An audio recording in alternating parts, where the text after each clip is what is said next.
The political era of John Lennon has to be one of the most talked about moments related to the Beatles, and not necessarily for good reasons. Back in 1966, George Harrison made the song Taxman, where he criticized the tax system of the time, and this was massive because it was the first time the Beatles got so political. Little did they know it was only the beginning. All You Need Is Love, Piggies, Revolution, Blackbird, slowly but surely the Beatles became a political force, but for John it wasn't enough, he wanted more. This is where the problems come, because John's politics were a lot more vague and at moments radical, so he couldn't really include it on a Beatles album. So, as soon as the band broke up and he started to work as a solo artist, or duo if you want to count Yoko, his songs were filled with awkward conversations and interesting ideas, at least at the time. Songs about the working class being exploited by the 1%, religion's influence on society, the Vietnam War, racism, and I know that today doesn't sound that crazy. It actually sounds logical, but back in the 70s, the world was a different place. Plus, John always had quite an unapologetic approach that led him to do things like dropping the N-word in the title of a song and in the chorus multiple times,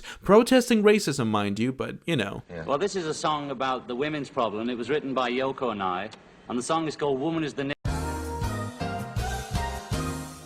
This got him into a lot of problems, especially in the land of the free, where he claimed he was being followed by the FBI, and went through quite a few immigration problems even though his paperwork was allegedly perfectly fine. After a few years of intense political commentary, John simply stopped, and aside from a few comments in a couple of interviews in 1975 and 1980, we never really saw his activist side again. Back then, his political views were seen as radical and insane, but now, especially in the current political climate, people are going back to it and realizing the guy was definitely onto something, even if he didn't express himself in the best way.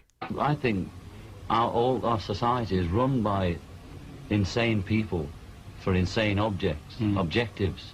You know? And I think that's what I sussed when I was 16 and 12 way down the line, but I expressed it differently all through my life. If anybody can put on paper what our government and the American government, etc., and the Russian, Chinese, what they are actually trying to do, you know, and what they think they're doing, I'd be very pleased to know what they think they're doing. I think they're all insane.